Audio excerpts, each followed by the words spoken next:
मैं भारत को भारतीयता की मान्यता के आधार पर फिर से खड़ा करना चाहता हूं, उस काम में लगा हूं।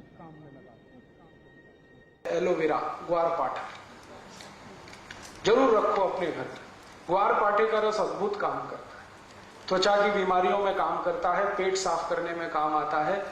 कान में कितना भयंकर दर्द हो, ग्वारपाठे का रस थोड़ा गर्म करके एक ही बूंद टपकाओ, 3 सेकंड में दर्द खत्म कर देता है, विदिन 3 सेकंड्स। इंजेक्शन से भी तेज गति से काम करता है। किसी स्त्री और पुरुष को नपुंसकता की शिकायत हो, ग्वारपाठा बिल्कुल ठीक कर देता, कंप्लीट क्योर करता है। शरीर को ताकत बढ़ानी हो, बहुत कमजोरी लग रही हो तो ग्वारपाठा अद्भुत काम करता है। बाल बहुत झड़ते हो, गुच्छे के गुच्छे निकलते हो, ग्वारपाठे का रस बाल में लगाओ, जैसे तेल लगाते 1 घंटे के बाद धो लो तो बाल झड़ना बंद करा देता है। बाल ज्यादा काले रखने हैं तो ग्वारपाठा सप्ताह में 1 दिन लगाते ही रहो रस के रूप में, अद्भुत काम करता है। आंखों की रोशनी बढ़ानी हो तो ग्वारपाठे को इस्तेमाल कर सकते हैं, पीने के रूप में ले सकते हैं।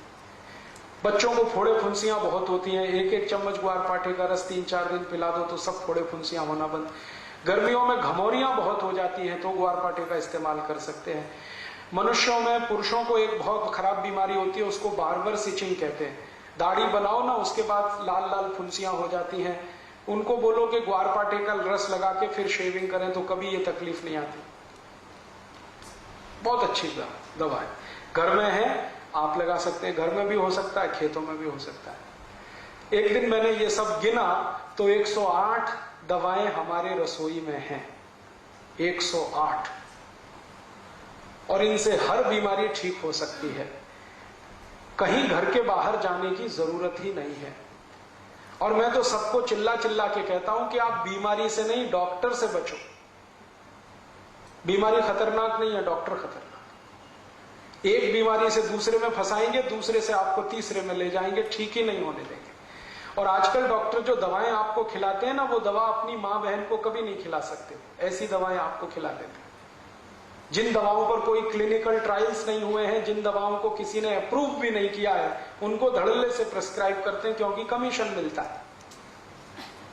और ये कमीशन खोरी इतना बढ़ गया है कि अब अच्छा डॉक्टर चिराग लेके ढूंढने निकलो तो कोई एक मिले, मुश्किल से एक मिले। इसलिए आप इनसे अगर बचे रहें तो आपकी जिंदगी बहुत सुरक्षित रहने वाली है। तो ये छोटी छोटी कुछ बातें मैंने आपसे कही, आप इनका पालन करें। एक तो हमारा आयुर्वेद का हिस्सा है, स्वस्थ कैसे रहें उसके कुछ सूत्र मैंने बताए।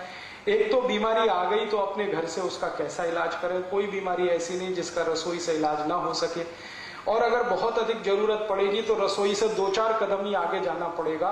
कोई ना कोई वृक्ष, कोई ना कोई पौधा, कोई ना कोई फल ऐसा है जो आपकी सब बीमारियों को ठीक करेगा। तो अगर आपको ये लगे तो आज से करो। और ये सब बातें पढ़नी है तो किताबें ले जाओ, इन पर कुछ सीडी भी बनाई है, वो आप ले सकते हो, कॉपी करा करा के दूसरों को दे सकते हो। लेकिन मेरा कहना है कि अपने जीवन में आप करें, दूसरों को बताते जाएं। ये आपको अपने लिए भी काम आएगा, देश के लिए भी काम आएगा।